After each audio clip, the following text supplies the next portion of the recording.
Monsoon بارش کے باعث پنجاب کے دریاؤں میں پانی کے بہاؤ میں اضافہ مونسون بارشوں کے باعث پنجاب کے دریاؤں میں بہاؤ میں اضافہ ہونے لگا۔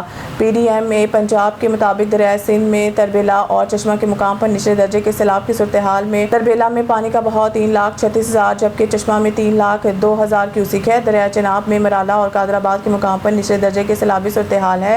مرالہ کے مقام پر پانی کا بہاؤ 1,95,000، خانقی کے مقام پر 2,62,000 اور قادر آباد کے مقام پانی کا بہاؤ 2,45,000 کیوسک ہے۔ پی ڈی ایم اے کا کہنا ہے کہ دریائے ستلج اور جہلم میں پانی کا بہاؤ نارمل ہے جبکہ دریائے راوی میں بلوکی کے مقام پر پانی کا بہاؤ 73,000 کیوسک ہے۔ دریائے راوی میں جسر، شاہدرہ اور ہیڈ سدنائی کے مقام پر بہاؤ نارمل ہے۔ ناروال نالہ بسنتر میں درمیانے درجے کے سیلاب کی صورتحال ہے۔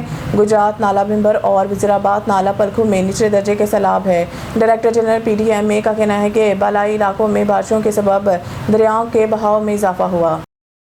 نیوز اسٹوڈیو سے فی الوقت اتنا ہی۔ مزید نیوز اپڈیٹ کے لیے دیکھتے رہیں جے نیوز HD۔